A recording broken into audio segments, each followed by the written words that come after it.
presented by Maithili Gaurav. Singing by Gaurav Thakur.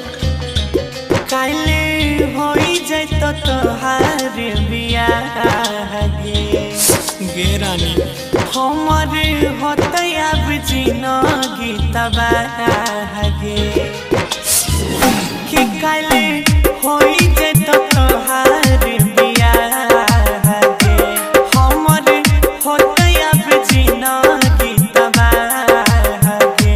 अपना माई बाप ले री है आँख के तारा के जाने अपना माई बाप ले री है आँख के तारा के जाने करो कर देवे तू तबे सा हारा के जान हमें मरबयू हो है तबे सा हारा के जान कम से कम हमर माइयो बाबू ख्याल में रख ले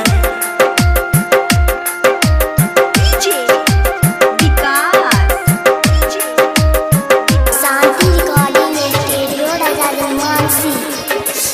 सुन ले रहरी हो तोरे याद में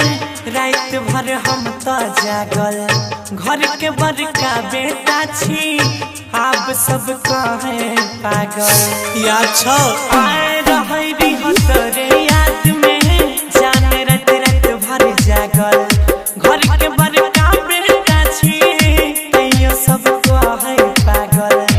जिंदा रहलो पे है तई नहीं गुजारा के जाने जिंदा रहलो पे है तई नहीं गुजारा के जाने करो कर देवे तू तबे सा हारा के जान हमें मरबयू हो है तबे सा हारा के जान हमरा साथ साथ हमरा परिवारों के बर्बाद करबे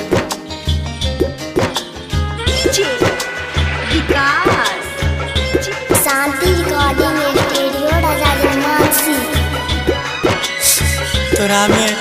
अब माई में इतनी अंतर रहे तो इतना दई रही खाना माई खिलबई रहे खाना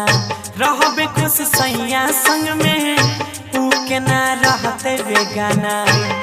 बोल के तो इतना दई रही खाना माई खिलबई रहे खाना रहबे खुश सैया संग में माई बाबू होते बेगाना तोरा पड़ जइतो आंसू कर सारा के जाने तोरा पड़ जइतो आंसू कर सारा के जाने उनको कर देवे तू तबे सा हारा के जान गौरव राकेश मरते होते उबे सहारा के जान हमरा माई बाप के कने तहु खुश नहीं रह Recording by Ajay Star Bihar.